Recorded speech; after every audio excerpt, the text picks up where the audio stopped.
Of ESPN. Nigga, my mama gonna go to war, nigga. I don't give a fuck how old she is or how old I am. So if I got a pops, that nigga don't do this. Well, he better do this. That's right.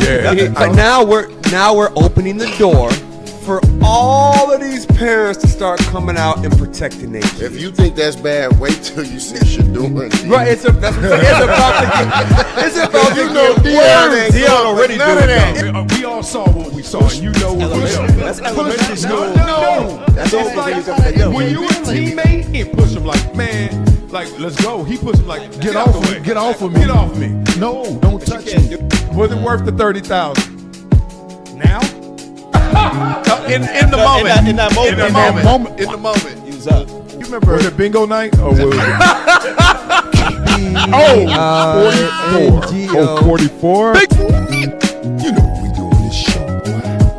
We flow, boy. But keep it high level. This is going to just give you the beats. And I give you my opinion at the end on all of these topics. But what's going on, the core issue, is the carriage rights fee. First of all, start off the right way. Exactly. Let me start out like that. This is why I'm broke and you got money. This whole Dak Prescott saga. What are those? On the field, I got metric after metric. He's a winner. Okay, he's number one in all categories for the Dallas Cowboys first 5 seasons.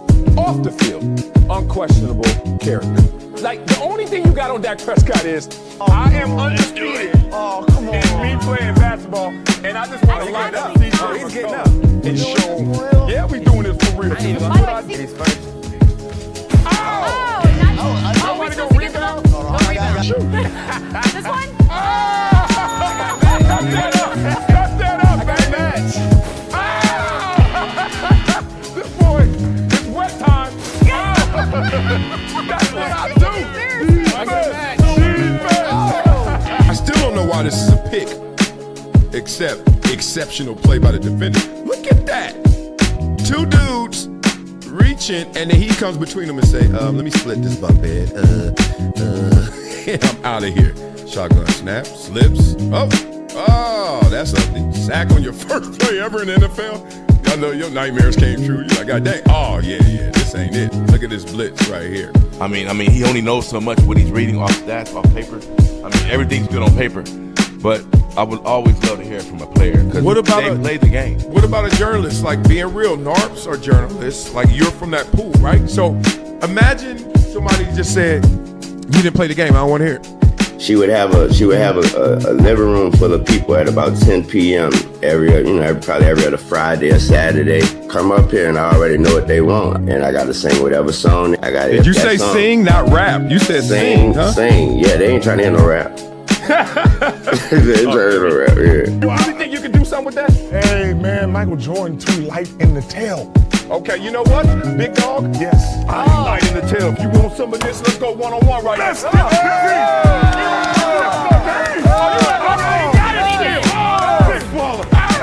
Everyone's playing the hits, but I'm a DJ. And one thing I know from my DJing experience is that you don't just play the hits. You play things that people haven't found out about yet. Discovery. Not up to me. I don't have this ego where I'm a buck, talk trash, and be like, yo, I don't like this. I'm gonna be like this. All right, I got enough talent. I got enough belief in me. I know what I want to do. Yep, let me go do it.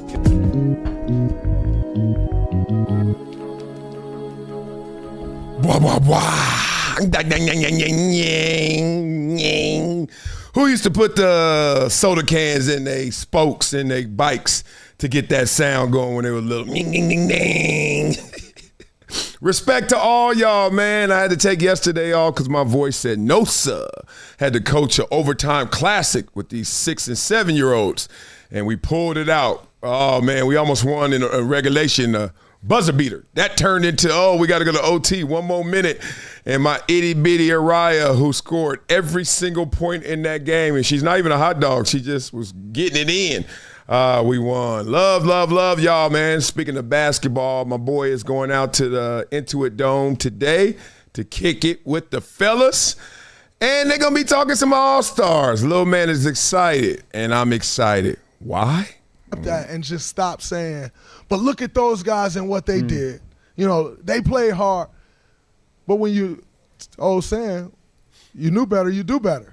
So if I know better about my body, I'm going to do better about my body. Yeah. And so I think until that starts to be prioritized, I don't think you're going to have a good game. I just don't see it. And the gimmicks, by the way, the gimmicks of the All-Star game, to your point, East-West, mano, works. best in the East, best in the – it works when the game is good, right? We doing all these different gimmicks.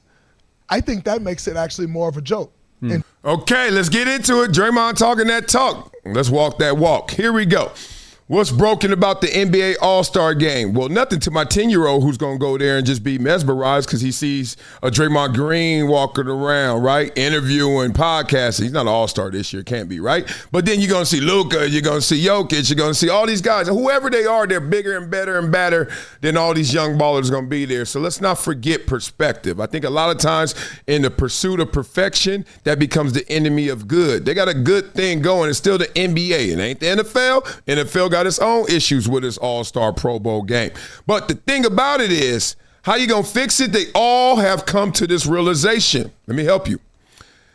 Look, all this extra credit on my body, this odometer has already started. You guys want me to tax myself how much more? Oh, it's for the fans. Yeah, the fans gonna feel it. My knee is already a little sore. It's midpoint of the season. I got a lot to do in front of me. We are a championship contending team. Even if not, no matter how good our record is, I'm always being filmed. This is on my resume.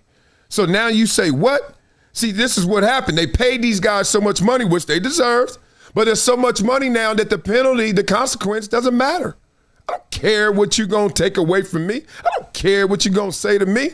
Look at Draymond right now. He is literally on set with Skip Bayless, who, if anybody, has to raise his hand and say, look, I colored the league worse than anybody else in terms of how I slanted my coverage. I went after LeBron James and others, greats, players better than you, Draymond, and I undermined them. But it was all for my benefit and then for your attention and currency benefit, NBA. Now look at us. Now these two guys are talking about it from an All-Star weekend, at the same time not representing all-stars. It's a crazy world. Everybody got their own incentives, and now we're going to see how they play out. Shall we continue? Yes, we shall. Trying to do the gimmicks then, just saying it's East-West. How do you get these guys to compete East versus West? Until you can do that, I don't think the gimmicks work. It may work for a year. It looks good in a year, and then you're like, I don't want to see that again because it wasn't a real game. It wasn't the games that I grew up watching, that you grew up watching, that you've covered your whole life. Yep. That's not the same. I didn't cover that. So I can't see this world versus USA and then equate it to when KG was on the East and Shaq's on the West. So Exactly. I can't do that. It doesn't make sense to me. It's not the same thing. Blah, blah, blah. Remember we had that conversation about how conversations go, and sometimes the conversation has no destination, and frankly, you don't even know the journey you're on. You're just talking it, right? It doesn't make it real because it was the first. It doesn't make it real because it's of standard. It doesn't make it real, and it doesn't make this fake. Okay? They all exist. They are all formulas. They're all ways. If you believe that way, then no sport should ever evolutionize. Think about it. Remember the first days of football? Have you ever watched the Ivy League when they first created football? They were going, I mean, I don't even know if they had a center. And he was like, and that's the way we grew up watching football in the 1800s. You know what I mean? Like everything I understand, we want to hold on to our childhoods. We want to hold on to our memories. We want to say our memories are better than yours, right? Our rap music was better than yours. I get it. But at the same time, not going to lie to you, East versus West, if I knew nothing about it. Okay. Intra. Okay, good. I see that because that's how the finals shapes out. Makes sense. Then you say USA versus the world? And I'm like, where'd that come from? At first I'm like, that sounded a little racial. That sounded a little weird. That sounded like some discrimination being perverted. What y'all talking about? And then you say, you see them guys over there? Yeah. You know, there was an era where those guys weren't even here. And then when they came, we were like, they all scrubs. And now they all are the MVPs and the champions. Oh, those not the Americans. You're like, what? Come on, man. you even got to accept it. Just allow it without resistance. And I think that's why Skip Bayless was there, even though he was quiet in this segment. He certainly said a lot more other times. It's like, dog, let it go, and then let's see. I think it's going to be amazing. Now, it's so much hate out there. There's so much resistance and headwind. I don't know if people are going to give it its fair due. You know, it kind of reminds me of Bad Bunny. He had so much he's done, and then he actually did a performance that wasn't really up to what we thought it was going to be. But it don't matter. Once you already got your mind already made up, nothing else kicks in except confirmation bias. I'm guilty as well. So I know what that is. I'm looking forward to my son coming back from the game. Uh-oh. What you talking about? Okay, I'm sorry. Damn, Draymond mad at me. He said, no, I'm going to talk when I talk. Here's the thing. I look forward to my son coming back. My son saying, Daddy, I had an amazing time, and I'm going to say, why? And I'm not going to beat him up with, oh, that ain't what it used to be. You imagine that? Your son come back from the game, and he's like, oh, you're like, man, I don't care about this game. It's over. It's whack. It's up. How about we talk like we talk to our kids? Because I know damn well we ain't hating on this game for our kids. Are we? Well, let's talk about it from a different perspective. It ain't hate. It's an understanding. You should ask the Europeans, the world team, if they won't compete. Because if you look at Luka Doncic and Nikola Jokic now, let's go back and look at what they do in the All-Star game. Is that competition? So we haven't questioned what they've been doing, but we're going to question the old heads and the Americans. But these two dudes out there, Luka and Jokic, they don't care about the game at all. These dudes be laying on the floor, they shoot from half court, but you got to worry about the old heads playing hard. I can read between the lines, bro. And I just think a lot of times, I'm just saying that I can read between the lines. It's not just about you. It's just an overall topic that everybody's talking about. You just have to ask me that question. Blah, blah, blah. Okay. Since he can read between the lines, damn it, let's get our reading glasses out too. Let's read between the lines, because guess what? This is the consequence of USA versus the world, right? A little patriotism here, a little tribalism here, a little otherism here. All the mad isms are going to come out, which may not be a net positive for the league, right? Like Draymond was saying, in the midst of this, it might seem like, oh, this is cool. This is another gimmick that's working. But then what's the overall sum, right? What's the net gain? Is it positive or negative? Here's the thing about it to me. Generally, nobody cares about the All-Star game because everybody woke up as an athlete and realized, dog, why are we doing this extra credit for not the same amount? You know how much we get paid? You know how much my brand is worth? You know how much I am worth? And see, it's crazy because people don't want to talk like that. They don't want to hear that. They don't want to have that conversation. I'm like, why not? Everybody tells you as soon as you go pro, treat your body like it's a what? Business. And you are the CEO of your body, which is the CEO of your business. And the guys who take that seriously, right, what they eat, we're going to talk about LeBron James and how some of his teammates and players be like, dog, say what you want. The dedication levels are next level. The ones who are super great were dedicated. That doesn't mean they were always doing disciplined things. Some guys party their ass off, Lawrence Taylor, etc., all the way to the Hall of Fame. Some guys did. They just had that in them, right? I got to be crazy to be crazy, right? That's how it goes. Some guys all in, first in, last out, you know? But it doesn't matter how you did it, but you were still dedicated. That's why I didn't say disciplined. I said dedicated. You got to be in that thing. And nobody's, it's okay. Nobody's in that thing. Oh, but they used to be. Well, they used to not have the same opportunities. They used to not have the same resources. They used to be stuck. They used to not be able to create a super team. They used to not have leverage over their franchise. Don't y'all see how even this is? Don't y'all see that they the same dudes just pointing at each other, Spider-Man meme? But like, damn it, you are what I wish I was. Old heads, I know it. I talk to them. Now, they ain't going to leak it out for the brand because that's what an old head does. That generation didn't even believe in mental health. That generation didn't even believe in feelings. That generation didn't even believe they could do things. And then they were able to do it. That's why they always look back. It's two old heads always. It's always only two types of old heads. It's like the Shaq and Barkley old heads who going to tell you, man, this messed up. These suckers suck. And they making way more than us, right? And then it's this old head. Hey, we had our day, and now it's their turn to take the baton and it's a lot of money. It's a lot of money. It's a lot of money, but you know, it's only two old heads. They both saying the same thing. God dog. Y'all didn't walk in our shoes. Y'all stood on our shoulders. And that's what you're supposed to do. It's kind of like a family, right? Your son ain't supposed to walk in your shoes. If your son walks in your shoes, you did something wrong. Your son's supposed to climb up and stand on your shoulders so you can see more than even Pops did, right? So we're going to talk about Kevin Durant and what he said, and we really going to go there? Let's go there.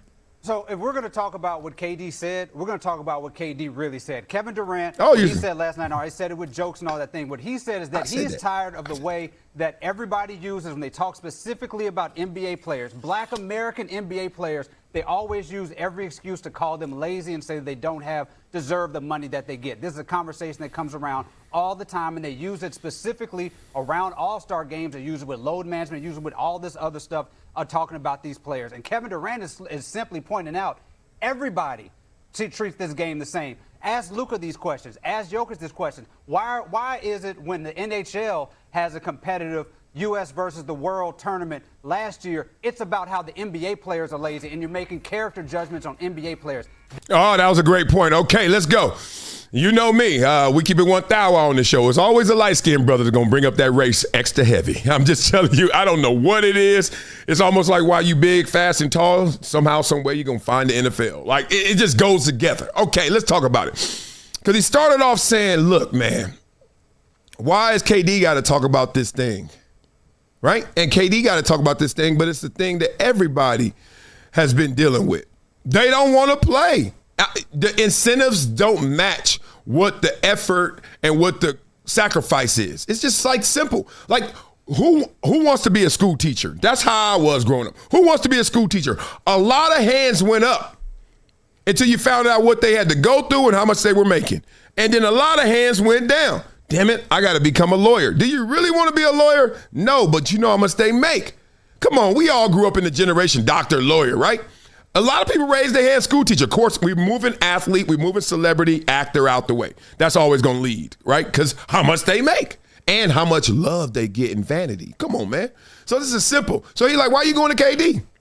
Well, one, we got to realize you got to go to KD more than you go to a Jokic. You got to go to him more than you go to a Luka because there's more KDs out there. See, we always forget this when we get into the emotional argument about race, that there is also just a logical argument. If you're going to talk about race in the NBA, you're going to talk about a lot of black people. You're going to talk about race in the NFL, you're going to talk about a lot of black people. And that's what's one thing that's kind of dicey about the whole conversation is you got to know about the sample pool, right? Like if we're going to take a poll, guess what? In the NFL, it's 55% black. If the NBA is 77% black.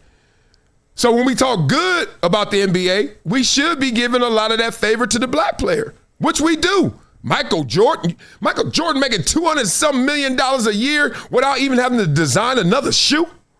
What are you talking about? So we talk good, but also what comes with it, which is called accountability, is the bad. So he's going to be a spokesman for the good and the bad, just like the quarterback.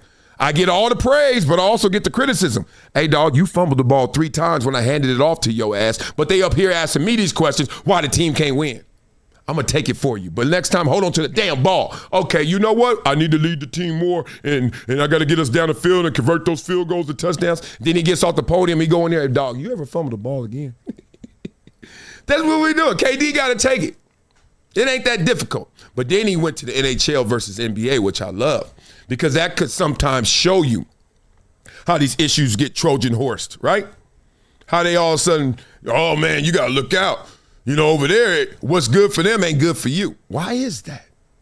When they have a fight in the NHL, it's like, all right, pass the coffee. When they have a fight in the NBA, okay, suspend them all, Malice in the Palace, part 3, let's go. Why is that? Keep going, big dog. I like it. That's what Kevin Durant is saying in that comment. He is saying, don't pinpoint us and use this as an excuse to call us lazy when everybody treats the game the same way. Now, we're talking about... question. Yeah. Is he right? I know you're saying what Kevin Durant is saying. Is he right in your mind? Yeah, there you go. Look at that face. He's like, oh, no, I just wanted to hide behind KD. What you gonna say now, partner? See, this is never a balanced conversation. It's so crazy because your assessments will never be a full perspective. You will be talking about what you feel. You be talking about what you see. You're not talking about all that exists. Oh, man, I love some sociology. It'll tell you all this. It's like, dog, this is a futile attempt. It's great conversation, great entertainment, but come on. Until I hear you say the positives, I can't just leave with only the negatives. Let's go, though. Absolutely right. Are they calling out just black NBA players? They're using the way that the All-Star game is to talk about these 100 millionaire black American players. Absolutely, Stephen A. They did it all last year. You were here last year when they talked about the hockey tournament and using it to talk about NBA players. They do this in any way, any excuse that they can to talk about these players. They don't deserve the money. They don't respect the game and all stuff. That is part of the conversation at all times. And Kevin Durant also is right here, and I'm going to make this point too. My man in the middle like, oh, shoot, I'm ready, but I don't know what I'm getting into. Okay, I keep hearing the words they. Y'all keep hearing they? I need names and numbers, brother. Names and numbers. That's what Coach said. Who was the they? You said you were up here last year, so is they Stephen A? Oh, it ain't? See, this is why these conversations never get somewhere, because when it gets sticky, cats be like, I got to be specific. If you're going to have a surgery, you can't just say, I'm going to open them up and figure it out. No. Where you going? Let's know. That when we're talking about All-Star games, the All-Star games are never really competitive. They were like, we have some games that we remember. I remember the 2001 when Allen Iverson won MVP, 03 when Dave, I'm going to stop you. I got to stop you. I got to stop you, bro. I got to stop you. That's not true. You're not going to do it. I told you. I didn't even know he was going to lead. I stole his intro. Remember I said, well, if KD going to talk it, let's talk it. He said that. Okay, I didn't watch this video. I just knew the topic. I was like, we got to go there. Now, All-Star games have never been competitive fully. Let's stop. Now, let me stop myself. I'm not talking about the 70s. I'm not talking about the early 80s, maybe. And I don't even think the early 80s. I certainly know from the mid-80s, no. I remember watching those games when I was young. I was like, oh, this is the All-Star game because nobody yelling at each other when they jogging. Now, they played harder than they play now, of course. But once again, incentive-shaped behavior. You trying to build up a Jordan brand in the mid-80s. You got Magic and Bird going at it on Converse commercials, and Magic got a 25-year, $25 million contract. These guys are trying to get it out the mud. Forget the mud. They trying to get it out the field. Black and white. Oh yeah. It was modern day. It ain't really slavery, but y'all know what they say with that term. I mean, they were, the NBA was on tape delay. You wasn't even watching the game live. It was a struggle bus. And everybody was on it. Then they found this way, this marketing machine, this branding. They found a way to bring it because it was already the greatest recreational sport.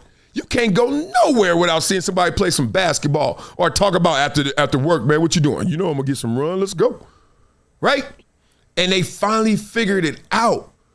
Oh, we could connect them through the shoes. We could connect them. How do we connect those millions and millions of people who like this game, love this game, play this game, but ain't a part of this game? Just like pickleball. Pickleball been around for like 50 years.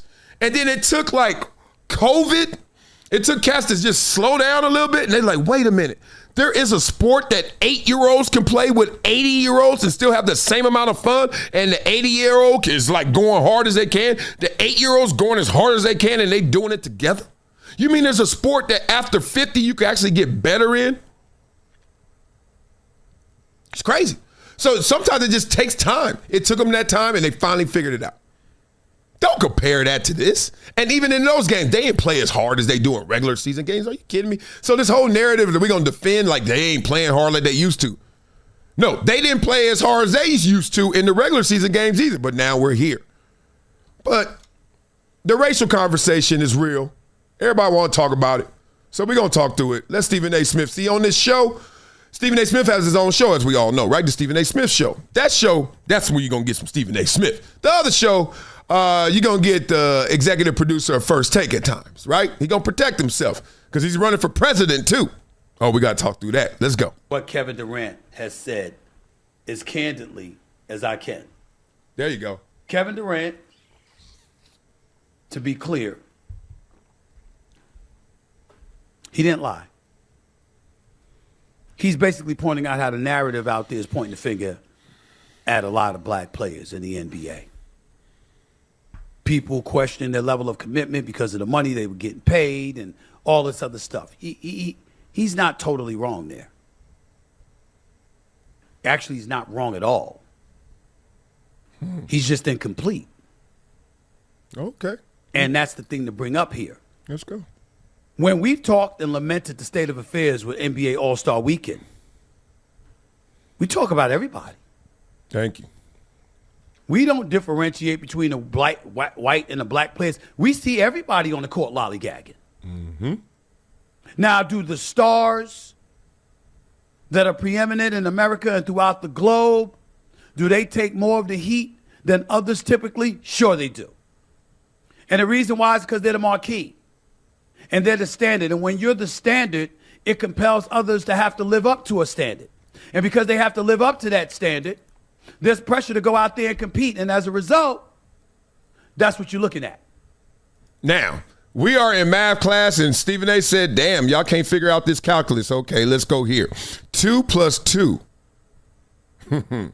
We are there. This is the most basic understanding and assumption of all of this. Like, dog, when they say, first of all, the narrative. All right, there is a narrative. There's always a narrative. I wish we can find a way to talk to each other and talk about things without always going to narrative. Narrative is almost like the safe punk place. Like, the narrative is, what the fuck? Who is the narrative?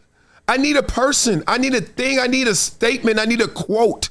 I don't need a narrative, because there's a narrative about everything. Everybody has a narrative. Think about a narrative. Now think about your life. How many narratives are out there? You ever been in a relationship and you in love with the person, you trying your best, but you just can't figure this out. You can't unlock this relationship. That's how you feel. Guess how they feel? Oh, he ain't into me. This ain't working. He don't care about me. Dog, no, I keep butting my head against the wall. And this is what narrative does. It tells you, whatever you want to think, it's out there. They talk about everybody that steps on that court.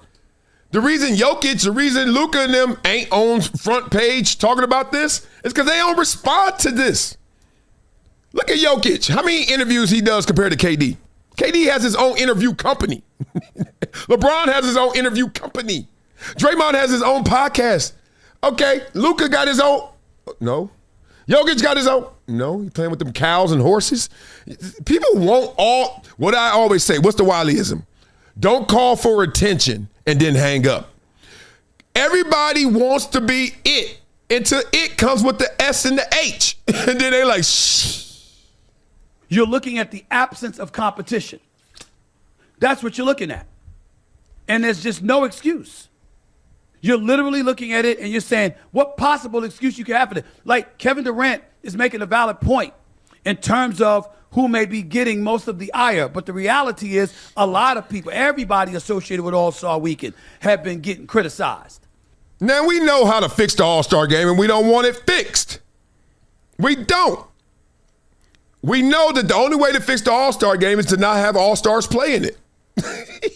Go grab all the and-ones, all the G League, all the whatever you want. Not even G League. Some of them guys think they fancy Bronny James style. Just grab guys, Venice Beach, Rucker Park. Venice Beach versus Rucker Park. You about to see it. It's about to bah, bah, bah, bah. Not literally, not that. But that too. But here we go. That's what you need. Other than that, stop it. Stop it.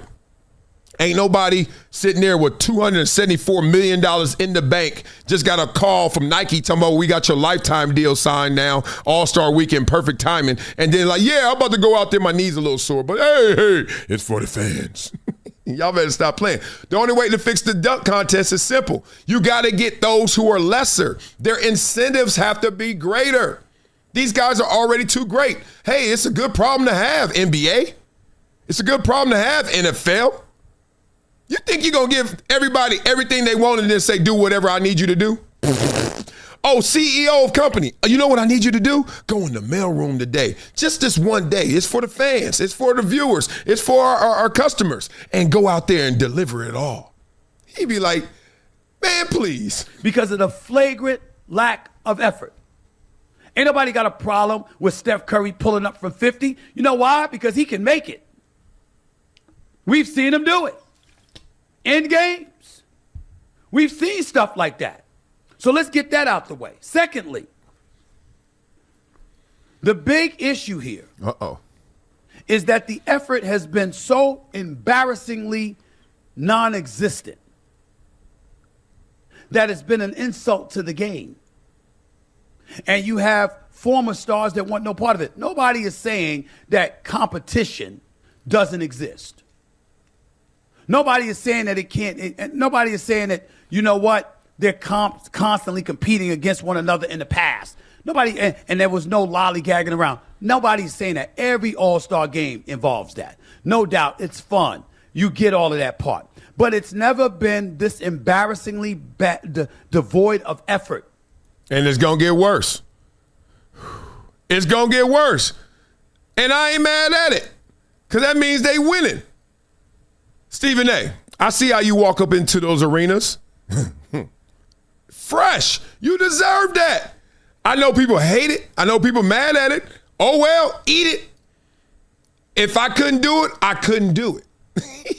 If I couldn't come through the back entrance like the players, if I couldn't come with my own security guard, who obviously wasn't working that day LeBron came up to your ass, but if I could do that and I could walk in, put my hard bottoms on the hardwood, everything else is noise, brother. I'm the signal. Now, Stephen A., in that same moment, let's use the LeBron example. How come you didn't talk back to LeBron? You didn't understand what he was saying? Stop, man. I thought you from the streets of Queens. You ain't even got to hear somebody you know is smoke. I know from Compton, me, and I was the one inside the house, as Game said. I wasn't outside. No, I wasn't. I was in the window. Like, damn, Game, come inside. But the point is, I know smoke when I see it. That's why I avoid it. That's why I'm in the house, fool. What you talking about? In that moment right there, why ain't you, get the linen suit wrinkled, as they say? You know why? Because you're above that. Why you use your boys as your reason or excuse? Why you say, oh, no, I was there with my famous friends or whatever you said. Oh, it was the day I got my deal done. Everybody got their standards, and when your standards go up, guess what? The bottom goes up with it. When I graduated in the 8th grade, we went to Sizzlers, steak and all you could eat shrimp, $8.99. And I still thought, at that time, I thought, dang, mama and daddy love me. Invited me and a few of my friends and the family. We all went to Sizzlers. I'm not lying to y'all, dog. I cry right now. I was so pumped. I love Sizzlers. I only had Sizzlers like 2 times in my life. And that was the second. Pumped. Let me think about now my son when he gets to the 8th grade and he graduates and I take his ass to Sizzlers. And that's no diss to Sizzlers because it used to be great to me. But the standards have changed. We had State 48. We had Mastros. And I don't feel guilty for it. I don't drive the same car. I had a 75 Monte Carlo with no front end before. 3 hubcaps. It's what it was. That ain't what it is. But people don't want to talk like that because they got guilt. They got survivor's remorse. You better grow up. Keep it real with these people. And nobody going to say that because it's brand affecting. I'll say it for you. I ain't about to go out there and do jack I don't want to do because I ain't got to do jack. I got a lot of jack and cheddar. Okay? And you the same way. Only reason some people are mad is because they haven't changed their expectations, because they haven't changed their standard, and they haven't changed their status. And them old heads who are hating on these kids is only saying that because they tried and couldn't succeed. Simple as that. The way that it has been over the last decade. They have basically given fans in a league office the proverbial finger. We've heard people complaining about how the players ain't getting money for All-Star Weekend. How are we getting compensated? All you do is cater to the sponsors and advertisers. You mean the individuals that enabled you to get an 11-year, $700 billion, a $7 billion, $77 billion deal? those people being catered to for All-Star Weekend. I wish Michael Jordan today, the $200 million plus licensing royalty fee he gets from Nike for being a partner with them before any shoes are sold, right? I wish that guy was playing, all that's all around him was playing in the All-Star game back then. I wish the league was what it is now back then. Then you really could see it vividly. Because I don't think people can. I think people are really hating on this generation for doing what they're doing. Why are they always on their phone? Shut up, old man, because you didn't have a phone. Why are you always doing this? Every old head know what this look like. What is this? Mama in the kitchen, on the phone. What? Put that down. What? Girl, what'd he say? And then after that, did you go over there? Shit, what? You went over there? Who didn't grow up in that house? Now, it's your son walking around here. He doing this. MJ, huh? Man, we act brand new. We really act brand new, and that's silly. If you can't keep these things continuous and understand this is just called growth, I don't get it. Players are talking about how they don't get any extra dollars or what have you. This is what the kind of stuff they've been saying. What's in it for us? There's been discussions as to whether or not additional compensation could come the way of players making $200, $300+ million. I got to show you right here because this is just triggering me. Kawhi Leonard has 3 mansions, big houses, in Southern California. Only reason I say that because it was an article, so that I'm not like trying to out him. 3. Remember when Michael Jordan left Chicago and that house was on the market for like 30 years? I think it finally sold like last year. What we doing here? My only point in saying all of that is saying that what it really comes down to is the fact that you're seeing guys playing harder in the summertime while working out than they play during All-Star Weekend. What possible excuse can there be for that? Oh, I'm going to wait. We almost done with this. Are you serious? Did you just ask that? You can't compete a little bit? You can't guard somebody a little bit? You can't run up and down the court a little bit? That's what we're saying. Paramount. Blah, blah, blah. Oh, that boy started. More money, Stephen A. Respect. All salute. All right, here we go. Did he just set up, why are these brands and ballers working harder in the off season, getting ready for the season, than they are in the mid season? I need a laugh button. Are we serious right now, y'all? One, I'll give you this story. I remember walking out in Buffalo my rookie year, and Thurman Thomas was like behind us. And obviously, I mean, this is what's so crazy. I am the cat that is, I guess, corny enough to recognize I am enamored by this guy. Bruce Smith, when he walked by, I was like this. Damn, dog. I'm not too cool for school, you know? I'm not the one that's like this. Knowing damn well that was my childhood hero, right? I'm giving him his flowers. At the same time, giving him his space. But I knew Thurman was behind us. And then he started walking faster. And then he walked by us and he said, fellas, you better enjoy this moment right now. And I'm listening. And he's like, because this is the healthiest you guys will ever be this year. And then somebody else, I think it was Ruben Brown, he said, healthiest this will you ever be in your career. And then it kicked in, because it ain't no Q&A. It ain't like, hey, what you mean by that?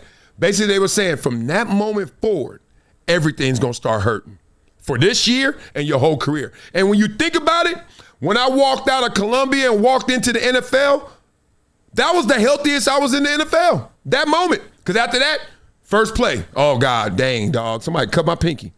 Oh, my nail cut. All right, whatever. 5th play. Ooh, did he tweak my ankle just a little bit? Nah, that ain't no ankle tweak. Did I step on something wrong? Oh, no. Damn, he punched me hard. Ooh. I mean, micro injuries. But that's the healthiest you're going to be. You may have a general feeling one year or one day like, oh, I feel great, nothing wrong. But let's go under an x-ray. Let's go into an MRI machine. It's like, Got a little chronic arthritis there. Got a little bit of cartilage loss here. A narrowing here of the shoulder. Come on, man. You wonder why I am trying harder before the season? One, to get ready for the season. And two, this is the healthiest I'm going to be before this year ends, before this season. Midpoint of anything. Something is wrong, brother. I don't know if you play sports, but let me tell you, halftime of a game, you thank God there's something called adrenaline. Without adrenaline, the halftime of a game will be the end of the game. I'm telling you, you play the first 2 quarters, you walk in there, get your orange pills, you got your Gatorade and all this stuff, and they talk about go back out there again. You thank God for adrenaline. God ain't stupid. He know what he gave us. Because if not, you start something, stop it that's that grueling, and start it again, only adrenaline is going to get you through that. Don't believe me. Okay, don't believe me. So that falls on his head. We know what it is. The incentives have shaped the behavior as it should, and more importantly than the incentives, dog, none of y'all signing up for that. And then he was like, y'all can try a little bit. We are trying a little bit. That's all you're getting, a little bit. If you're not going to sit there and throw hands with LeBron, if you ain't going to sit there and talk back to LeBron, if you ain't going to get out your comfort zone because you're not at work. All-Star ain't work. If it's work, why everybody ain't here? Oh, you mean I'm one of the chosen? Well, let me choose what I want to do. Boy, they over at this game. This feel like the NIL for me. It feel like how them athletes woke up in college and was like, wait a minute. Ed O'Bannon was sitting there like, wait a minute. Hey, Charles, what's up, homie? What's up, brother? Man, we need to sue these fools. Yeah. Everybody was hating on them for suing. You better enjoy that room and board and tuition. Go back and look at the articles where Ed O'Bannon signed, because I knew they went to Artesia, and I knew Charles just this much, right? They played us in high school, all that stuff. Oh, hilarious stories, but I ain't going to get too distracted. Point being, people were hating. Why you suing? You get all these perks and free stuff, and you walk on campus, everybody know your name, and yum, yum, yum, yum, yum, yum. People are crazy, man. They are crazy. So now they blaming everybody. They can't blame the players. They blame the commissioner. You know how the game goes. And then everything else. And now they got tanking issues. They got healthy issues. Let's just get through all the issues. I wish Adam Silver would have fined them $5 million for disrespecting the game of basketball. Like, let's stop being nice about it and throwing out the word tanking. No, it's actually throwing games. You're trying to throw games to lose games. Think about that for a second. In one of the best sports in the world, in a competitive sport, you're teaching to try to lose games. And you were asking yesterday why. That's what you're trying to do. And why? Like, I totally disagree with whatever front office expert you went talk to or who's writing a blank check. It is not a generational talent in this draft. Do they have some good franchise guys? Yeah. Absolutely. But that's not the road to travel. Come on. First of all, I was going to stop you when you said why. The why is not about a why, it's how. We know why. Excuse me, did you ever want to play ball at the park and pick last? Or did you want to pick first? I don't care how good you are. You're like, yo, me and him together? Oh, it's a wrap. So we know why. It's just how they going about it. You can't go about it that way. You just can't. It's not even an incentive for me as a player. If you start coming to me as talking about tanking, this is what's going on with Max Crosby in Vegas. You start talking about tanking, and I'm like, all right, keep that away from me, dog. Oh, you trying to say I got to be a part of it? If you don't get out of my face. So it's not a wide conversation. Second of all, you can't predict who's a generational talent. You can say, oh, my God, look how much talent he has. That guy may not turn out to be Jack. Or there's pick number 18 who turns out to be the man. AJ the Bouncer, is he a Victor? Is he a Cooper Flag? Is he a Braun? Hell no. Is any of those guys capable of doing something or taking it to that level? I think they're good starting points. But going back to Adam Silver, I would have fined their ass more for messing up, because as a competitor, DG, answer this. You mean to tell me you could walk in the locker room After all you've been through to get to the NBA and be okay with going out there and saying, I'm trying to lose a game while you're on the floor? It's never okay. And you don't want that DNA, that type of DNA spilling into the atmosphere of a losing culture locker room. In basketball, period. We got it. These ensemble shows, blah, blah, blah. I'm not going to say they dead, but they don't check each other enough. And I understand why, because I've worked on those. And it's like, we ain't going to never get to where we got to go if I got to disagree with you and everything you're saying. But come on. Like, was Giannis a generational talent when he first got into the league? Mr. Skinny, Mr. Project, who had to put on all that weight? And even when you thought you saw a generational talent, you still doubted it. When you saw Kevin Durant, he can't even bench press himself. People forget. That's what it is. I don't even think people they're wrong or hating. I just think people forget. You forgot how you doubted that dude? Like, what is generational talent? To me, it means like, God dang, it's a freak of nature. Freak of nature. Yeah, there's a few of them, but most freaks of nature don't actually become it. Most freaks of nature don't become it. Okay, you want to start my sport? Who's the GOAT? Who the GOATs? Go. I've heard Jerry Rice is a GOAT. Is that a freak of nature? Joe Montana was a GOAT. Is that a freak of nature? Tom Brady's a GOAT. Is that a freak of nature? They don't even say Barry Sanders, and I think he a GOAT, and that is a freak of nature. But not like if you see it.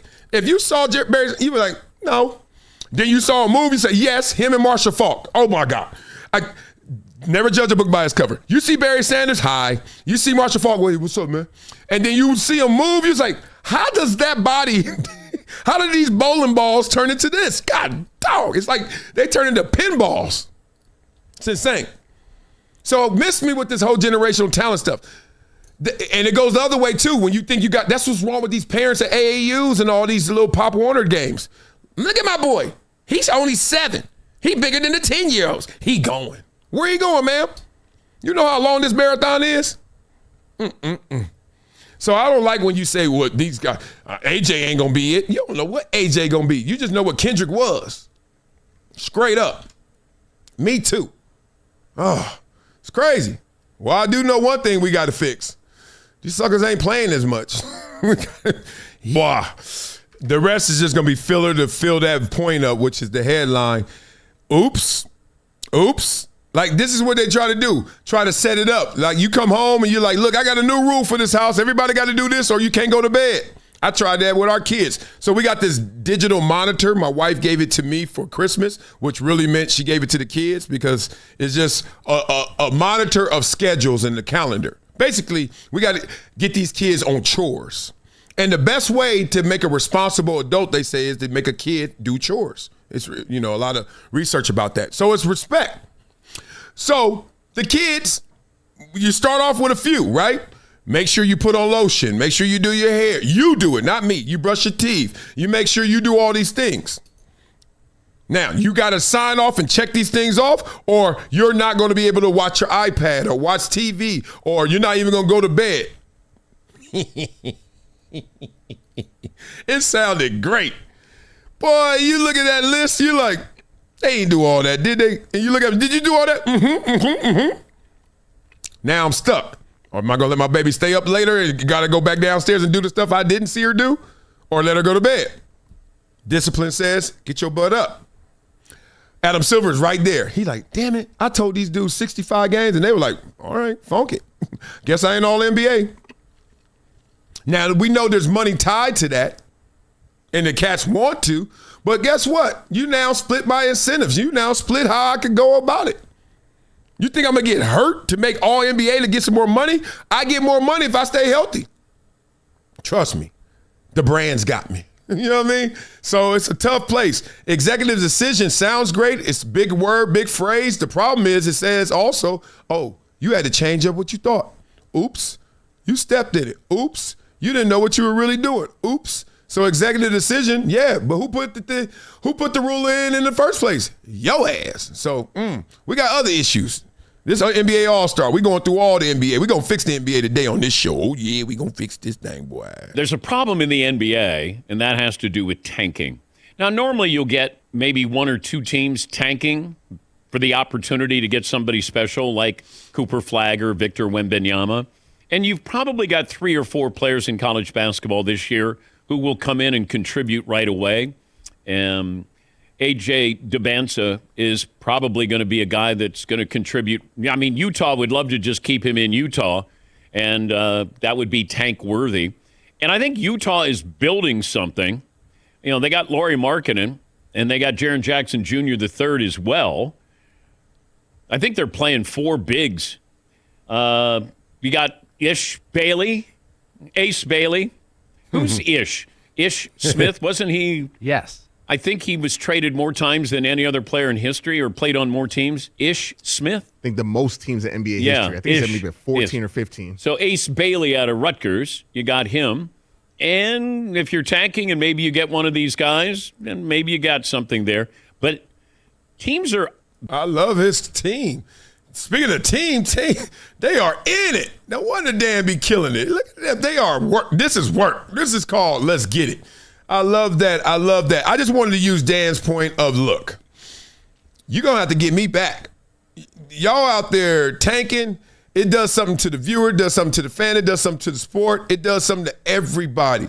Y'all need to just stop with this word. Stop with this whole situation. But you can't. Because upstairs think they smart. They think they're smart, they think they're fancy.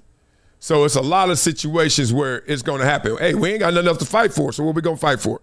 We're going to fight for, it's a race to the bottom, and that's the fight we're going to win right there. Silly, serious. It's silly, but it's serious. So they get after it in all respects. But let me give y'all some love. Beat it up in the comments. Hit the like button. I finally said it. Damn, I've been on this show how long?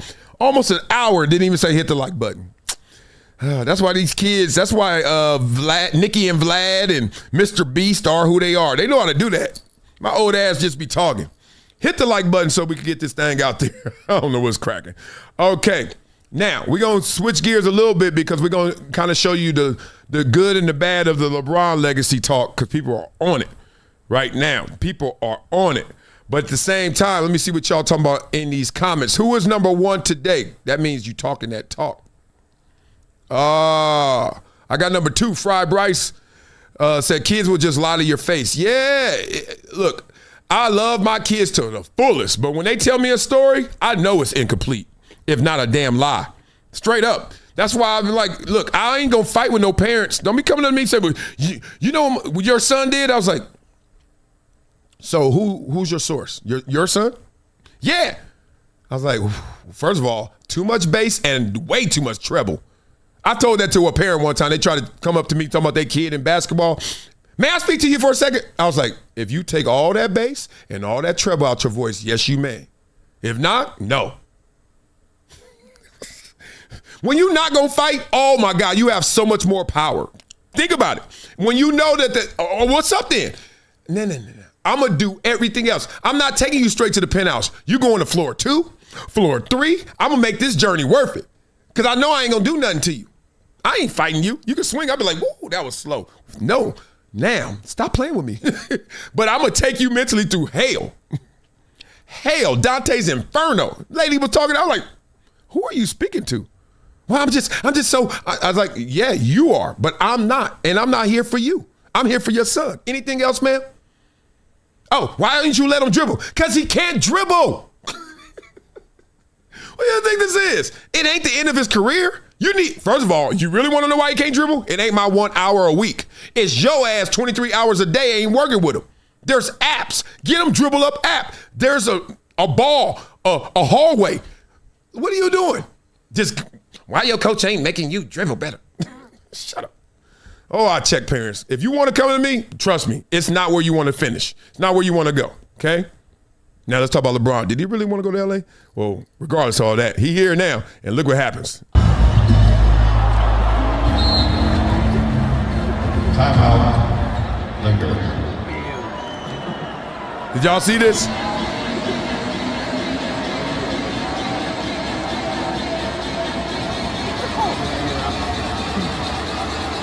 Did y'all see this? Y'all catching what's going on here? Y'all get the context yet? I'll give it to you.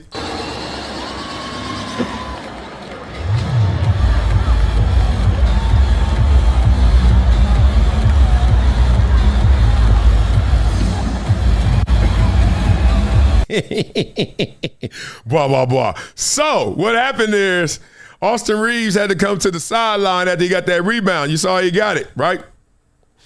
And LeBron was kind of like, I needed that triple-double, dog. You know what I'm saying? That rebound. Remember they used to always talk about that with Russell Westbrook and KD? Now, I wouldn't. They headlined it. LeBron was pissed when Austin Reeves took his rebound when he only needed one more for a triple-double. And Reeves was like, my fault. You did see the Reeves say, my fault. To me, that's teammate love. Like, hey, dog, this ain't going to help you. It's going to help me, right? So there's always, no matter what LeBron does, no matter what anybody does, but really LeBron is going to get highlighted. That's the thing. But people don't highlight enough about LeBron. If we're going to talk about LeBron, talk about the good and the bad. We certainly going to go with the bad. People going to do that and headline it every time. How about the good? What I will say about LeBron James is this is not given. This is earned. LeBron has made this a lifestyle. When he came to Miami, he was the first person I saw that every single day something was dedicated or sacrificed towards him being the best athlete he needed to be. Whether it was how he was eating, going out to lunch, and he's eating a burger with no bread, no bun. I'm like, I don't do that. Give me the bun.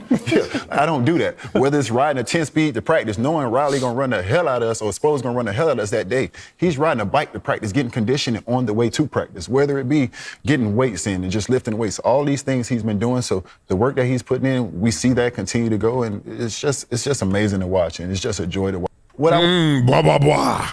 That extra, dog, that extra.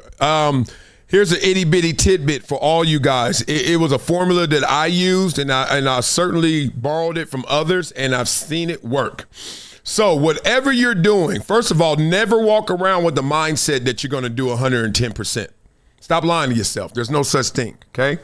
Get 110% out your head, okay? There's enough to do within 100% that you're not going to do. Why are you trying to act like you're going to do 110? No one does 100. So you acting like you're going to do 100? And 10, you're lying. So first, let's just get the fallacy out the way. So when you go to work, wherever that is, and we talk about practice here, LeBron James, put that work in as much as you can. And if you understand what I'm saying, that whole 2.5 hour practice with Spoelstra, LeBron may have taken a conditioning off, like he jogged one or he was just burnt. He couldn't run anymore. You know how it goes. You got that lactic acid and you saying run, your body like, shit. It ain't doing nothing, right? Okay, that's called not 100%. You can't do everything asked can't be done. If so, it's too easy. So no one's doing 100%. You watch a football game, it's a run way over there. The defensive tackle on the opposite side is not trying to chase him down and hope that he gets him in 40 yards. You're not. So that's how the game goes. But when it's over, whatever that is, that practice, that game, find yourself carving out some time. Carve out a little time, just a little time to do extra there.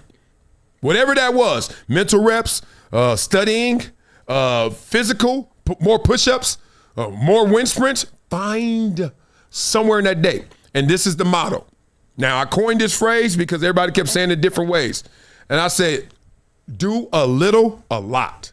Every day, find a time, find a slot in your day where you do a little, a lot. That's it. You do a little, a lot. Oh, my God. People like, and I give it to you how it happened for me. So if you guys know, I'm a national typewriting champion, which is, I don't know where you put that in accolades, but it's real. I got one, right? I am the fastest typist in 1988. Yeah, was it 88? Yeah. How did I do it? It ain't about the accolade. It's how I did it. I like everybody, 8th grade, you got to take one of them elective classes, them easy A classes, mechanics, right? You know what I mean? Ceramics, you know what I mean? And I said typing. And the only reason I said typing is because I was like, I'm going to go to college. And when I go to college, people got to write papers. I was like, oh, first of all, it's hard enough to write a paper, let alone type it. I was like, shit, we didn't have no typewriter at home. We ain't had no word processor, and computers weren't out like that yet. They were at school, but they weren't out at the home. And if they were, my broke ass wasn't there. We was at Sizzlers, and then we couldn't go and get no computer. We didn't have no computer money. We barely had the steak and all-you-can-eat shrimp money. So anyway, I'm like, I'm taking typing. I remember day one. Everybody had that workbook, and you looking to the side like Murder, She Wrote. You got your typewriter, and you looking at that workbook, and she said, type it. You don't even know home keys. You don't know nothing. She just said, type it. What you see, type it. Everybody doing this. T, H, E, space, B, right? And then it get to the end of the sentence, R, and shit, a time. 1 minute. How many words? 4? The best we saw was like 15. Everybody, 4 words in a minute. 7 words in a minute. This is what I happened. I did a little, a lot. So on the way home, one day it just clicked because we all doing our classwork, then we do our homework, and I was like, I need to do more. I was like, I could do better. Everybody, 15 words a minute. Everybody, nobody more. I started looking out the bus on the way home. I see that sign right behind me, Compton to Columbia, home keys. In my head, just doing a little, a lot. Then I see another sign, Wiley. I see another sign, Doggy Style. See another one, That Dude. I see another one, Clippers. Oh, snap, I see Compton. Oh, snap, now I'm doing this. No lie. Show up a week or two later, guess who's typing 25? Guess who typing 15 still? Then they go to 20, guess where I'm at? 35. Then I'm at 45. I ain't doing nothing else except classwork, homework, but in between, I'm doing a little, a lot. Next thing y'all know, I'm 82 words a minute. Nobody else in that class was typing over 35. They're like, damn, dog, how you figure that out? Any questions? So that's an itty bitty tidbit. That's all I want y'all to know. If you want to get there, there's a way to get there, dog. And it really, we all got 24 hours, so don't blame time. That's why I hate when people be like, oh, I ain't got no time. No, you just ain't got no want. You got time. Everybody got time. We only got 24 hours. Yes, Obama, Trump, me, you, whoever you want to say. Elon Musk. Isn't that crazy, Elon Musk and all them? Bezos, they got all that in 24 hours. Same as you. So let's talk about LeBron. They love him, they hate him, they love him, and they... There's the thing, like, let's say we in the locker room. Let's say we in the locker room. We the others, right? And we hear Bron say that. I'm sitting there like, nigga, you the leader of this shit. Nigga, we can pull up how many clips? We playing 4-on-5. Am I wrong? That's fair. So my thing is, when you calling out people, you gotta lead by example, correct? Blah, blah, blah. There's an energy to like, I know I'm like this level player and I'm talking about that level player. And I'm like, there's a little weirdness with that, right? But then you put that to the side and you start to look and say, bro, what you doing? Like, but then you say, Dan, the dude almost 42 years old. What you expect? But he's still trying to hold you to the standard and the expectation. This is Chris Paul, who just announced his retirement yesterday, respect to CP3. Chris Paul was like, look, I know right now I can't do all these things I'm saying, but I'm still going to say it. That's like your dad. When your dad takes you out in the back and tries to show you how to play, he can't do all that, but he's still going to say it. You look at your dad sideways, you be like, Daddy, you tell me to do stuff you can't do. LeBron is kind of like in that daddy role with his teammates. It's weird, but it's real. He's like, I can't do all this stuff I'm telling y'all to run up and down this court. Hell no. Don't mean y'all ain't supposed to run up and down this court, right? So there's love, there's hate, and then there's what? More love. So when I say LeBron James, you think what? Definitely greatness. You can't take that away from him. I think he's somebody who it's unbelievable watching him play at 41 years old and still doing it at such a high level. You got to give credit when credit is due. It's tough because he is somebody who took me out of the playoffs over and over again. But, you know, I'm able now as a retired player to look at it and appreciate something different than just a competitor. So when I say LeBron James, you think what? I think he is great. Stop. Oh, man. Blah, blah, blah. Well, it's amazing to me being an athlete that, once again, we pull up some legacies and we pull down some legacies. LeBron James, his legacy will be pulled down. Okay? LeBron James easily, if you really, really liked him, if he was your homeboy that you could ride shotgun with, right? If you hit corners with him in a 6-tray Chevrolet ragtop Impala with a top dollar, got your cousin LeBron riding shotgun because he got the front and backs hydraulics hot ones. One of the best verses ever. Anyway, if that was him, shout out to Cam. If that was him, guess what you be saying? Ain't nobody better than LeBron. Ain't nobody better than my boy. But your boy ain't LeBron, and your boy ain't Jordan. And we all been socialized to say Jordan, so we going to say Jordan. And we can say LeBron. I'm not arguing the GOAT. I'm just saying, when you look at LeBron, he's going to get pulled down. He could be number one. We know that. But he's not, because he's going to get pulled down. He could be number two. Probably is. But he could get pulled down because then there's Kareem fan base. Or Magic. Or you start getting the Bird. You start getting the Steph Curry. Point is, wherever LeBron lands, it's because some people pulled him down. And then there's some people who will get pulled up no matter what. Michael Jordan, obviously. Magic Johnson, yes. Larry Bird, yes. Steph Curry, yes. KD, no. You get it? Okay. Well, where's Draymond in that conversation? We're going to have that argument real quick, and we're going to have some video on that after I give y'all some love in these comments. Y'all over here talking some talk. Randy Ballin said, Marcellus, smoke was coming out of your typewriter. I could type, dog. Look at these fingers now, though. I mean, it's a whole different. I don't know what to say.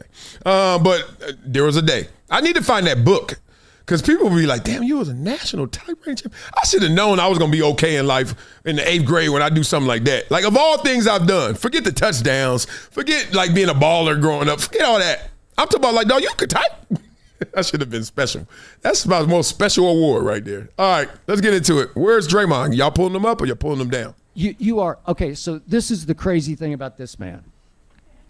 He's averaged for his career, I think it's 9, 7, and 6. 9 points, 7 rebounds, and 6 assists. And he is a first ballot Hall of Famer under. Okay, so think about that. Thank you. Okay, Thank but you. has that ever? Okay, hold on now. Wait. Hold up. Wait for the people that be thinking we soft. First of all, the first thing I noticed was, is this your audience? Because maybe it's not an audience. Because I only heard like 8 claps and they weren't connected. It wasn't like in unison. People were like, Okay, second of all, Mr. Triple Single, and I say that with respect, but I just think it's a dope nickname.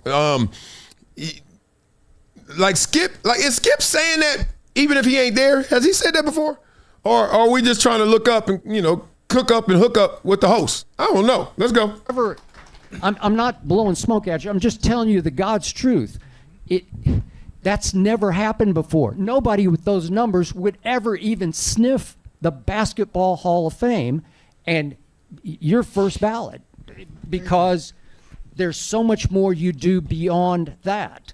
And, I think about, I still haven't recovered from the. Okay, let me stop. I heard it. I read it in the comments. I'm sorry. Can't believe I left Kobe out. You tripping. Robert Thick. I left Kobe out, and I didn't mean to leave Kobe out, but Kobe's legacy will be pulled. Wow, he's the only. That's probably why I left him out. His was pulled down. Now it's getting pulled up. He's actually been both. But I didn't leave him out for any other reason but that. Sorry. Game 7 in 2016 at your place because you had your best year that year by far. I think you were 14 and 10. Yes, sir. And shot 39% from 3, which is not always your way. Yeah. And then in Game 7, again, I was rooting against LeBron and company to come back. Obviously, we can talk about that. But you go crazy. You have the game of your life. You go 32, 15 and 9 or so. All right, he answered it for me. Blah, blah, blah. Yeah, all right, now. I thought Skip was going to cook. I thought Skip was going to keep it thou wow. Skip up there talking about, oh, man, that's not your way. I know respect is respect, but at the same time, is Draymond a first ballot Hall of Famer? Is Draymond even a Hall of Famer? I've seen some people say some real smart things about that. But Monty Jones, I'm going to show you that probably tomorrow or something. Some real smart things about that. Because it's tough to grade Draymond because we never seen that before. You never seen those type of stats and numbers even get you into the conversation. But then when you look at general greatness and what he's been able to achieve, accomplish, and contribute to, you're like, hell yeah. And you're like, but what do you give to him? What did he serve intentionally, only by himself, individually? And you're like, But then we read headlines like this, pulled up and pulled down. Have y'all noticed this? Draymond Green accuses Doris Burke of bias. Been that way for a while. She will always ignore things happening to me and only half mention the good. Doris. And see, that's why I think people got misconstrued about the Stephen A. Smith, LeBron James beef. They took it to the Sun, obviously. They took it to how LeBron could take 20 years of criticism, but he can't take none about Bronny. Y'all took it to where it's going to be between Stephen A. Smith and Pat McAfee. He go on McAfee's show, The Sun, Stephen A. We took it a lot of places. It was all fun to go. Here's the thing we didn't really give enough credit to and respect to. And this is where I took it. The worst part about hating on LeBron, or as Stephen A. Smith says, I don't like LeBron. The worst part about it is you will only half mention the good. You will give somebody a dozen of roses and say, here you go, and they start counting. They be like, what the fuck? I only see 6. Oh, I'm a punk if I complain. Oh, I'm a B if I complain. Oh, I'm something out my name if I say something. So when you don't like somebody, the power of media is not just going against them, but just not going for them. I saw this, and I didn't want to air it, or I haven't aired it. It was the press secretary showing what happened in the White House the last 2 weeks. There's been 7 bills passed, and the stock market is at an all-time high, and all these records, all these good things about what's happening with our country. And she went on like a 2-minute rant. She's like, this happened this week. No one mentioned it. This happened this week. None of you guys asked a question because everybody's asking about Epstein files. She's like, interested. Why you guys keep asking me the same question in different ways about the Epstein files? If you're going to actually be journalists, why haven't you asked about these 7 things? I thought that was interesting. Not to like champion sides and all that stuff, but athlete. You got to understand what. Why these people want to interrupt me? I don't interrupt you. Why that is. Y'all know why it is. So that to me is the most, that's the under the radar hate that I hate to see. And I always take notice of. I'm like, oh, you ain't giving out flowers. Come on, y'all. Let's do it. It's an integrity thing. Let's talk integrity. What happened to integrity? That's a great question. What happened to, Can he say that again? I don't give a damn. Integrity. What happened to integrity? It's a great question. What happened to, let me ask Giannis what's actually happening. Right? If I hear one more time, his camp said, where is camp? Like, we literally don't talk to nobody. I don't understand this notion of his camp said. Is this an American thing? Is this like, oh, his people said? No, I think. And this other person said? I think sources generally come from people who are close to the athlete. Please, I'm all for sources. I understand the media. I understand the job. I understand everything. I just say integrity. Mm-hmm. Not the integrity goes both ways. Okay, let's say the guy actually gets traded or doesn't get traded. Do you understand what this whole thing does for a player? You basically, or people in general, like just speculations, and when you go out your way to say like, oh, but this is what he wants, or I found this, or I heard this, and sources say, and you start to create a narrative, it goes beyond. And this stuff spread like wildfire. Crazy. Me, personally, I'm not from here. I don't subscribe to it. Mm-hmm. I don't care. Blah, blah, blah. We know what that is. Was it Thanos? Giannis's brother? Respect. He like, dog, y'all be just talking. And y'all ain't even backing it up. And y'all let this go unchecked? What country am I in? You know what I mean? Like, it's sad, dog. It's sad. Like, that dude had to put on a poker face just to be like, we talking about maybe not going, maybe going. But what job is there in this world where you wouldn't want the same benefit of, hey, I love you, Hewlett Packard. At the same time, they are really fighting for me over there at IBM. I'm thinking through this. We see CEOs hop every day, every way. And then we let these athletes, oh, no, y'all ain't smart enough to do this. So it's wild. It's wild. Beat up in the comments. We got to show you this. Kendrick Perkins and Blake Griffin. I didn't know they had a little tension. Do they? They still do? Sound like they do. We're going to talk through that real quick. Let's see this. What y'all talking about here? King Juju said Wiley was watching Marvel before this, talking about Thanos. Is that not his name? What's his name? I thought it was Thaddeus, I think. Oh, Asino the Wise. How you gonna write Thaddeus, I think? Don't write nothing. You don't know. I love it. Beat it up in the comments. Let's check this out. I saw this headline, so I had to do my investigative work. Blake Griffin brashly trolls Kendrick Perkins. Wish I could do it again. My favorite fact about this dunk is Kendrick Perkins deleted his Twitter account after this. I said, what? I said, you dunked on somebody and they had to get off social media? I was like, I gotta see that dunk. First of all, we gotta, Lord, let's see this dunk. Y'all stupid. That's y'all. Wait, tell us your final dunk. My final dunk, I think, maybe is my favorite because of who it was on. The mean Kendrick Perkins. And for those of you who say I only throw it in, finger touched the rim on this dunk. Did it? It did. So this is technically a dunk. Goodness. And my favorurt fact about this dunk is Kendrick Perkins deleted his Twitter account afterwards. Hey, so, like that counts for a lot. Yeah. Oh, man. Wish I could go back and do it again. Hands all around. God, dog. Oh, man. Blah, blah, blah. Usually, the ones who love to dish it out don't like to. I'm going to unpause this already before y'all go. Don't like to take it in. Let's just say that, okay?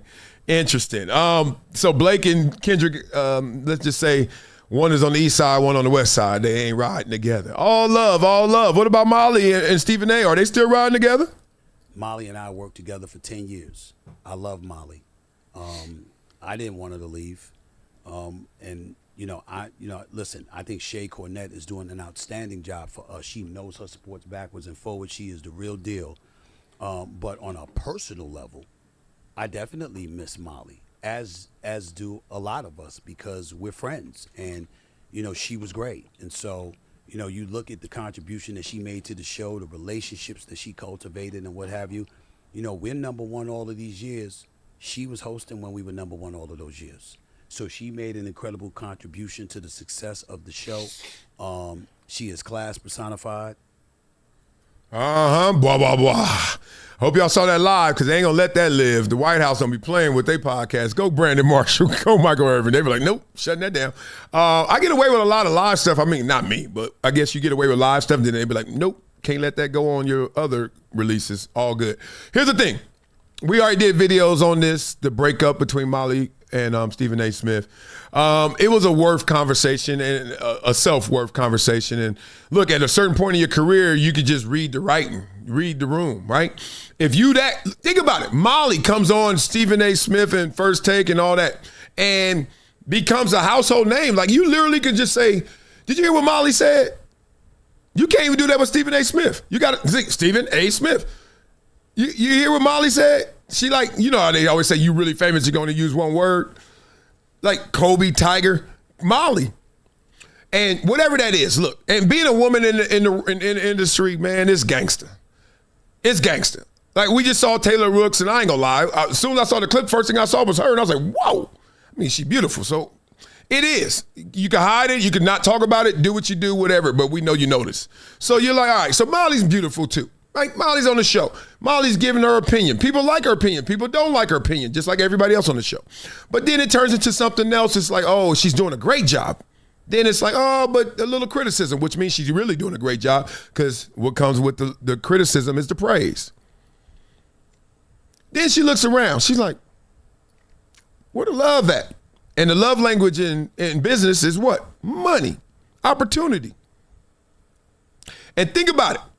You saw Max come there, Skip, Stephen A., all could land on their feet.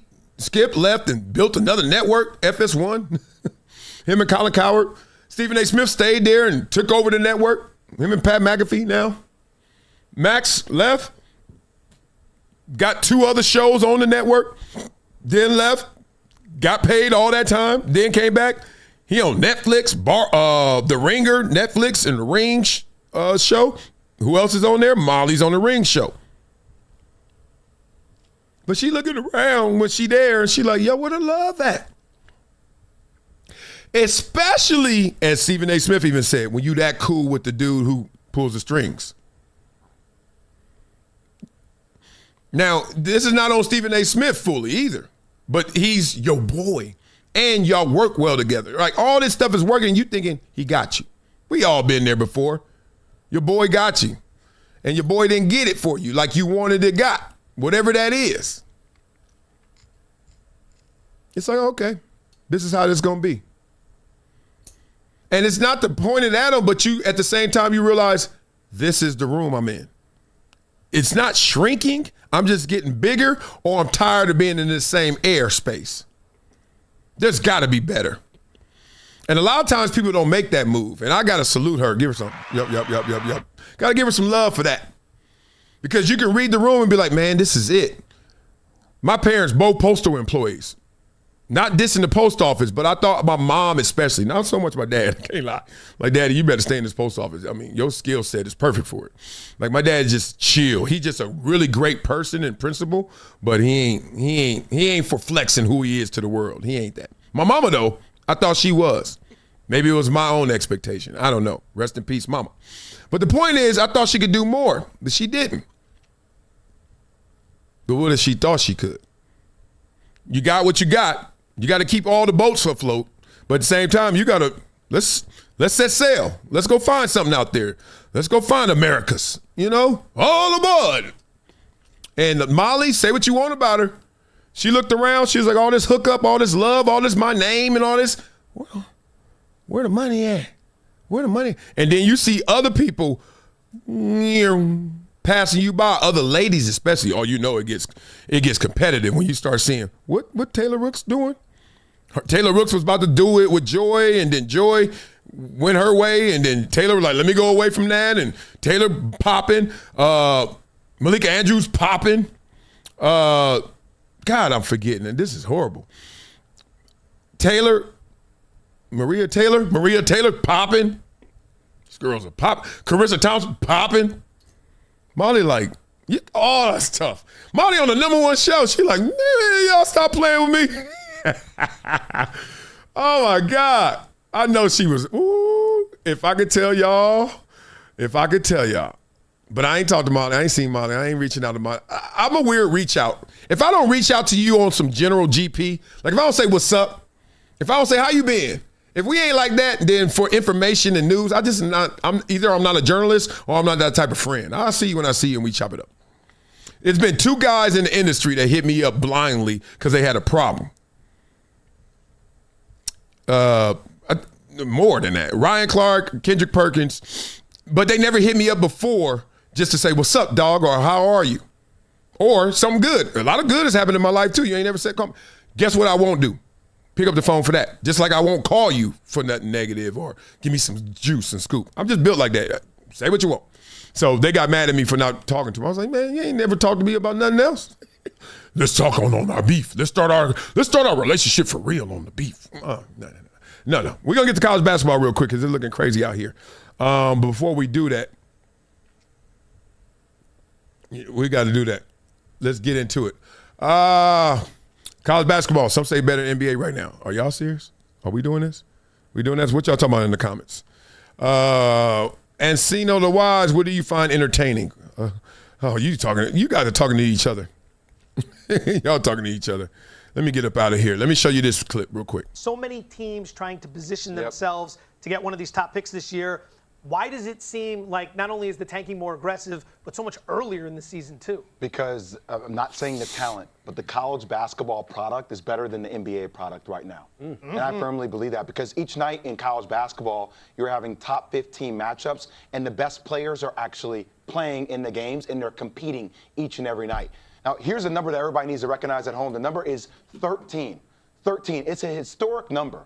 When I go through the NBA draft coming up in June in 2026, I have 13 true freshmen who will be the first 13 picks of the NBA draft. Wow. You will hear a lot of names like A.J. DeBonsa or Darren Peterson or Cameron Boozer, but there are names at 7, 8, 9, 10 that are types of transcendent players that will transform an NBA team. So when you see all these NBA teams tanking, it's because the true amount of talent, the depth of the freshman class is maybe the best it's ever been in the history of college basketball. Now, I'm not saying they're going to have talents like LeBron James, maybe the best, but I think you're going to have guys like A.J. DeBonsa could be a perennial all-star. Darren Peterson could be a perennial all-star. Any ways we could try to combat the tanking? Do you have one or two ideas for what we could do in an effort to kind of maybe curtail some of this? I think you have to devalue the bottom, right? So I think so many teams are incentivized, and I think that's where you have to kind of give better credence towards maybe the middle. So if you are mathematically eliminated, right? I think we have to reward those teams that come in 9th, 10th, 11th position instead of the teams at the bottom. Like the middle has to become stronger, and they should be incentivized to get more ping pong balls in the bucket to add to the probability. Man, blah, blah, blah. Jay Will, my dog in real life, and boy, he actually went to class at Duke. You can hear it. God dang. Jesus. Devalue the bottom. Ain't he preaching to the choir right here? Because once you get down there, I mean, it's the same thing happened with our government and our world, especially our community, if you want to go there. All communities, but black community, especially when you talk about, oh, you're not doing so well? Well, you lean on this government, we got you. In this welfare state that was created in what, the 60s? Late 50s, 60s? It's real. I grew up on welfare, and I swear there was many a days I was like, Mama. This is before she was working at the post office. I was like, Mama, come on, y'all. Y'all can do more. Nah, we good. We would get that check. We get a check on the 1st and the 15th. We get our food stamps on the 3rd. It felt fresh. Then about the 23rd hit of every month. 23rd through the 31st was hell to pay. Then that first come, boom. I see it. United States Treasury, I think he used to say. We used to get that check. It was like $400, $300-something. Get it twice a month. Eating. Then we get them food stamps. I think it was like $300 of food stamps. $1,100. Or go work and get $1,100. It's like, Jesus. The incentives, man, when you struggling, they can't be too fresh, right? You got to make it, that's discipline with kids. When they mess up, they're going to have to feel it. When they say spare the rod, spare the child, you better discipline that sucker. If not, when it's hell to pay and they don't have to pay for it, when they get in the real world and they see some hell, they're going to think it's all good. They might even mistake it for heaven. Oh, this is great. Ain't no consequences for this. Got a problem. Got some kind of problem here. So we got to be very careful. Everybody talking about the value of this. Let's talk about it. I look at last year's #1 overall pick in Cooper Flagg. If I was to put him on that list, he would be 6th. You will put Cooper Flagg behind all 5 of those. Behind all 5 of them. Koa Pete, Peterson, Caleb Wilson, everybody. Just from a skill set and also elevation level of where they can get to. I personally think Caleb Wilson, he's going to take a humongous jump at the pro level. I think he's going to be such a good pro game. Yeah, such a good pro game. But I just think that this freshman class, and you contribute everybody from last year,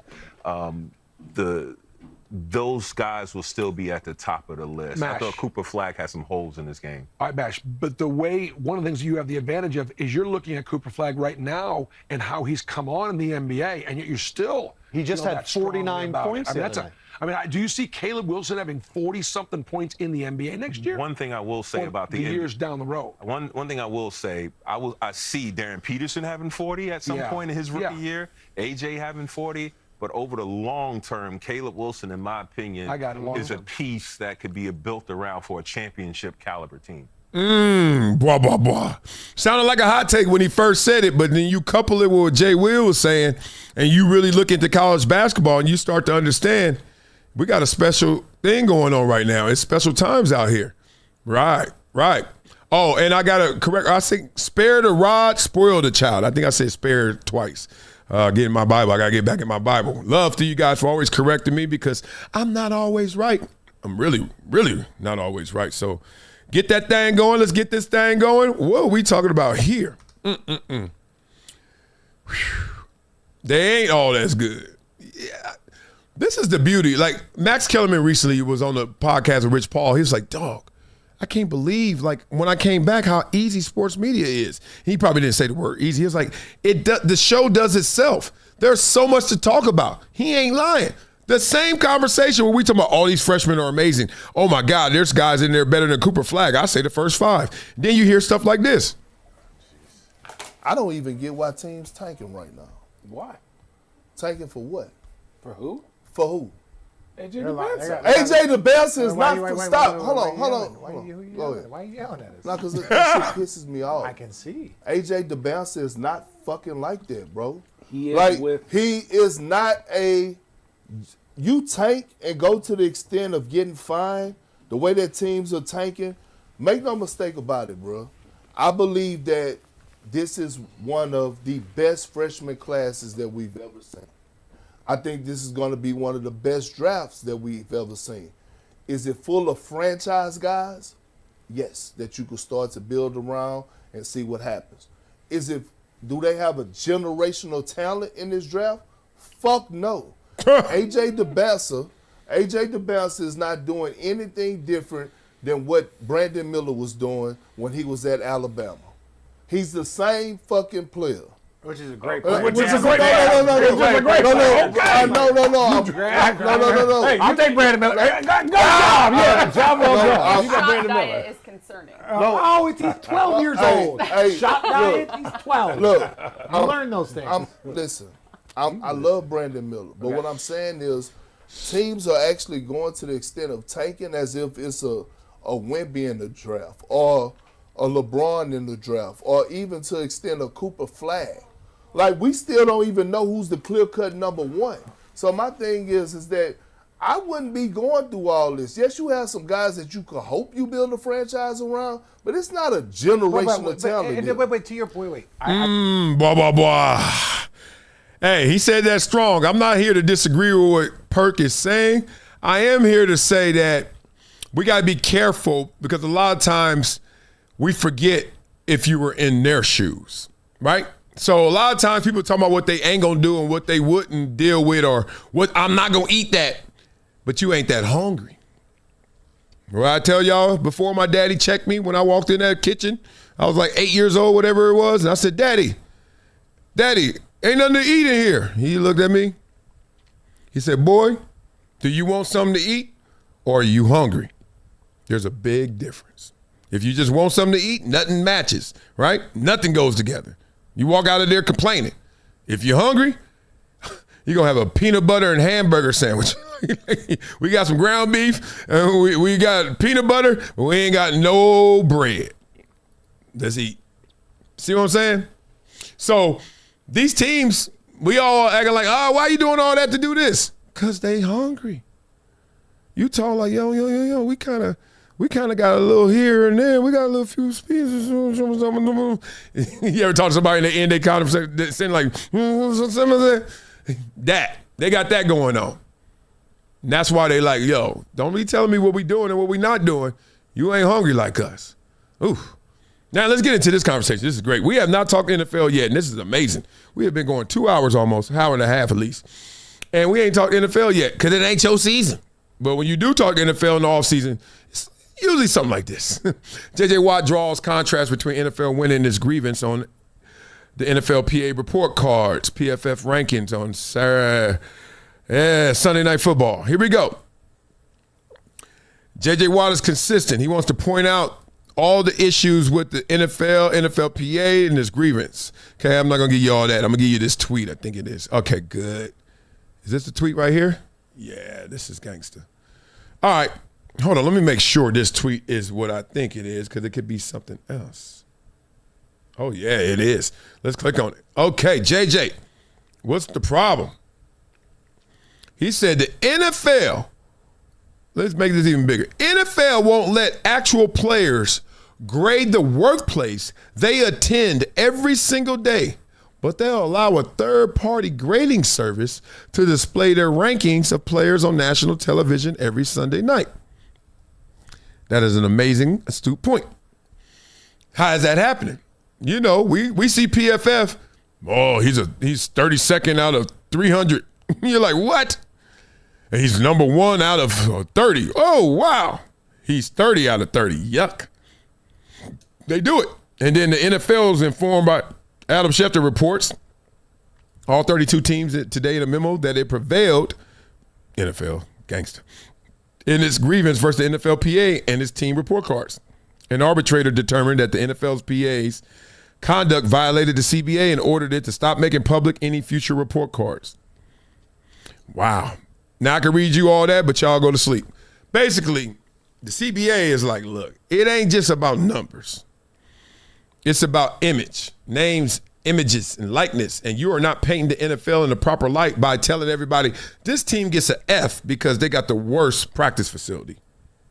So the NFL saying we're working together and we want to show you that this is not worthy of being put out there. NFLPA and the players are like, what are you talking about? It's worthy to say how we performing, but it's not worthy to talk about how you set up our performance standards and expectations and facilities and workplace. Man, what's this, the Teamsters? I think the NFLPA need to team up with the Teamsters. They getting fleeced. It's okay, though. I mean, I've told you guys before the war chest stories. War chest is just different. NFL and NFLPA, when it's time to go to litigation, it's just different animals. Different animals. I mean, and plus, it's incentives. Like, oh, if it's not obvious that the NFLPA should win a case, I don't think they ever win a case. Because all of the judges, all those participants in the legal system are saying, this is an NFL case? Wouldn't hurt my career to grease the wheels of the NFL. Maybe they'll return the favor, as they say, right? So that's how it goes. That's how it goes. Okay. Just want to give you a quick notice. This thing is so messy, I'm not even going to show it to you. But Pat McAfee has a chance to do his live simulcast next to the Super Bowl. Like, imagine him on the field like he did for college football and national championship. They talking about right now doing that for the Super Bowl. Next level. I mean, Pat McAfee ain't stopping. This dude is not stopping. And there's another fast case. Let me get through this real quick. I'm not going to do y'all like this. We ain't going to talk through it. Just want to know what y'all think. Beat up in the comments. No one wants a Stephen A. Smith presidential run except Stephen A. Smith. This is what I don't like awful announcing. This is what I don't. I told you it's my favorite website just based on frequency. But Smith has exhausted so much goodwill with so many audiences, it's hard to know who will get behind him. This is their politics just jumps way out at you. But they use up Stephen A. Smith all the time for his sports takes, but then the dude want to become president, and they're like, you ain't going to win. You can't win. Who are you? I don't know. You tell me. All right. That's it. I'm going to show you my son's commercial. We got to get into a little rap, but I don't feel like doing rap right now. I can hear my voice saying, don't rap. So right now, I want to make sure you guys feel good. I do hear my voice saying, flow, Marcellus. Take care of yourself. Make your body feel better. So I will. Let's get into it. What's good, fam? It's your boy, Marcellus Wiley. And I got to talk to you about something that's been a game changer for me. Y'all know I've been on the comeback trail after my hip surgery. And let me tell you, getting back to 100% ain't easy. I've been looking for anything to give me that edge, to help me bounce back stronger, faster. And that's where Venia's new blood flow hydration product comes in. Oh, this ain't just another supplement, people. This is about optimizing your body from the inside out. Since I started taking Venia blood flow hydration, I'm feeling a big difference in my physical therapy sessions and my energy levels. It's helping me get that crucial blood flow where it needs to go, helping my body heal and perform. I'm feeling more vibrant, more ready to tackle whatever comes my way. It's like my body just remembers how to be its best self. And for anyone out there just looking to elevate your daily well-being, this is it. And here's the best part. Venia is so confident you'll love it, they're offering a 90-day money-back guarantee. That's how you know it's legit. You got nothing to lose and everything to gain. So head over to the link in my bio, check out Venia Blood Flow Hydration, and start your own comeback story. Trust me, your body will thank you. Let's get it. Bwah, bwah, bwah. Real spit. Y'all got to try that Venia, man. I have healed myself. My hip is at, like, being realistic, like 87%. Like, I'm almost in the 90 percentile. It's been 7 weeks. I've lost 34 pounds. I will show you guys evidence another time other than my chiseled looking face. And things are going really well. So love to you guys for rocking with your boy. And try that Venia. It really works. Hydration product as well. And thank you for rocking with your boy on Hydration Situation. I may see you tomorrow. This voice sounds good, doesn't it? All right, let's talk some talk. Peace. It's been a decade plus that I knew that this day was going to come. Oh, this is not hyperbole here. Because I think the verse.